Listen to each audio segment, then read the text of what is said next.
guys, welcome back to Impossible Mowers. Before we begin today's video, remember to like, comment, subscribe, and share the love to that Instagram and Patreon page. Links are in the description below. So without further ado, we're going to dig in here. What I have bought is a front axle rebuild kit for a 98 Craftsman LT1000 and a 99 Husqvarna. I'm sure this kit works with others, like a Murray or a Weed Eater, but I'm just not I really don't know. So I just made sure that I bought the rebuild kit for Chuck here. And for some of you guys who are new to this channel, Chuck is a 1998 Craftsman LT1000.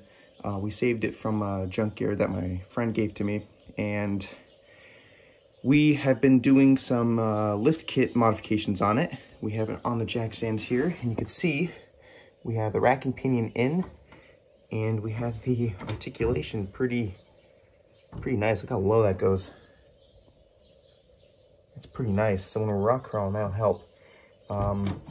And for some of you guys who are new, what we have done to make this lift kit happen is we have taken a standard Ridemore axle, and we have just raised the articulation, or in other words, the height of the body, by welding a bolt that's about that big around, probably that thick and that long. And we've welded it on top of where it usually gets bolted into the frame.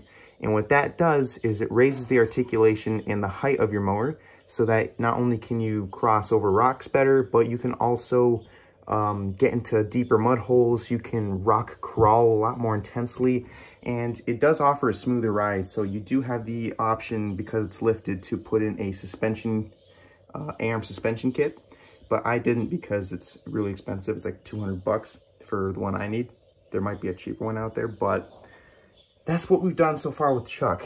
And in order to finish this lift kit installation, I needed to buy some lithium grease, which is right here from our old buddies Valvoline. I'm not sponsored, but lithium grease and a front axle rebuild kit.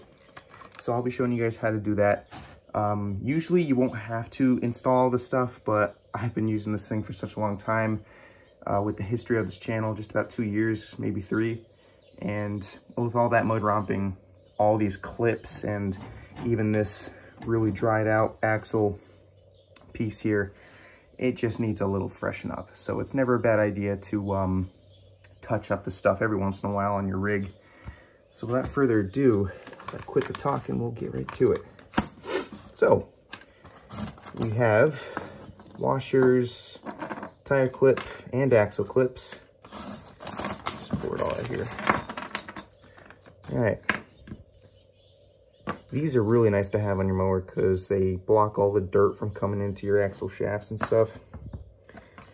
I can tell immediately this is for the tires, and then these are for the axles. And these are axle clips right there. The rest is that. So we are going to disassemble this first, which is very easy. So I guess we'll just start by taking this little bar off. See, it's pretty. I did try to wire brush this a couple days ago. That's why this part here looks really shiny, but this part kind of looks regular. It was really hard for me to hit this with the wire brush, this part right here. So I just kind of did what the most I could. You definitely don't want to wire brush those too hard. You don't want to tear off any metal. These clips are tricky. You can see right here, got these two lips. I'm just trying to get some pliers in there to prop it out like that. There you go. Okay, so you can see I did have this lubricated for a little bit. Just hit it up with some penetrating oil. It's not, I don't recommend putting anything like WD or penetrating oil on these axle shafts if you're going to be driving them, but I only did it just so it doesn't get ruined. It's easy to take in and out. You can see how easy it fell out. So we're going to clean that up before we put the grease on it. That is it. Just two clips. Your tire clip, which you'll find it right in the front, and your axle clip, which is right on the top. And if it's been treated really well, it should drop just like mine did, really easy. So we're gonna open up our tub of lithium grease. Try to do it one-handed here. Nope, that's not having it. There we go. Oh yeah, bud, look at that. That's nice. That's really nice. So this stuff I got off of my local hardware store, and it's a multi-vehicle high temperature red grease, super performance, blah, blah, blah. You don't have to use this specific grease. I just bought it because it was the only thing that I saw on the hardware store shelf. Any lithium grease will work. I just chose Valvoline. Okay, so what I'm going to do first is install these little plastic caps, and I'll show you guys how to do that right now. So basically what you do is you grab your plastic cap, your washer, and your clip. Now you're going to use 2 plastic clips per side and 2 washers per side, and I'll show you why. So make sure, always make sure that you have these 4 for one axle and these 4 for another axle, and then you're going to top both sides off with a washer and a clip. So the way these go on, I believe, if I remember, if you put the washer, I'm pretty sure, put the washer in like that, press in all around, make sure it's nice and flush like that, and you pop it in. I guess what the washer does is it kind of forms the plastic thing so that when you go to put it through the axle shaft, it's not going to fall out. There's what it looks like on one side. We're going to do the same thing on the bottom side. So like I said before, grab your little washer. This is just the way I do them. A lot of people have different ways of doing them. I've seen people where they put the plastic thing in first, and then they put the washer up into the axle. That's a way to do it. I just use it the regular way. This is just the preferred way of doing it, from what I've seen on YouTube videos and stuff. So you can see how that wants to drop down. So what we're gonna do first is we're gonna pop the axle up and just kind of see if we can't get a good grasp on it here. Actually, maybe what I'll do,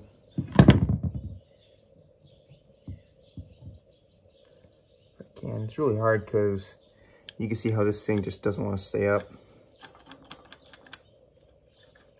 So what I'm going to do, it's going to have to be off camera because I don't have a stand for my phone right now. The DJI is charging. So what I'm going to do right now is install the axle, but I won't finish it off without you guys, just so you guys can see with your own eyes what it looks like. So I'll be back when I do that.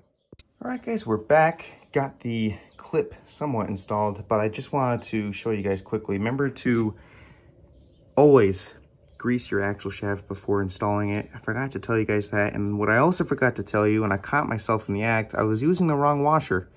You don't use these small washers. I mean, you can for the small end here, but you always put the big washer on top. And the reason why is so that when you're finished, you can put this big rubber shoe on and it'll fit over the washer.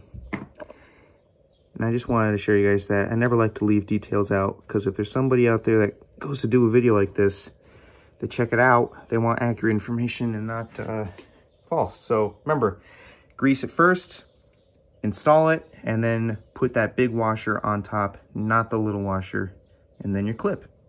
So I'm going to quickly install the tire, and then I'll get back to you guys when I get all the clips installed and just show you how it looks. All right, guys, we're back. Got the tire installed with the clip. Also thing I want to let you guys know, I have a lot of people comment to me asking whether I put the tire in first and then the washer and clip, or the washer's tire and then the clip? And to answer your question, you always want to put the tire first and then your washers and then your clip, because if you put the washers first, it's going to be blocking the shaft of the tire or the rim from getting into this little black spot here. I don't know if you guys can see that, but it just slides into that little open spot, and then you can install your clips there. So remember, tire first, washer second, and then your clip, of course, after you're done greasing it. And you can see here we have the big washer on there, so we can now install our black clip. You just pinch it. At least that's what they say in the ads. Of course, what they say is never always true. You're supposed to be able to pinch it, and then it just goes right on. Like that, kind of. I mean, it kind of wants to. It's so hard to film this with my phone. I gotta do a camera video for you guys, just so you get to understand how I film these things. Come on. All right, I think it's just too much. My hands are too greasy. So I'm gonna clean up my hands, install that little thing, and then that'll be it. But as far as today's video goes, that's all I got for you. Hopefully you've found this video helpful. I try to do my best with making good content for you guys. Also, I hope you guys enjoyed that John Deere video I posted. That was a pretty good one. See the old 317 and the 140 out there. But anyways, that is it for Chuck. Hopefully within the next few days, or might even be weeks, I really don't know. Have to wait for the pulley to come in. But you will be able to see Chuck driving, steering, and off-roading once again in his glory. And with all that said and done, like, comment, subscribe, share this video with your friends and family. Hope you all stay safe, and I'll catch you all next time.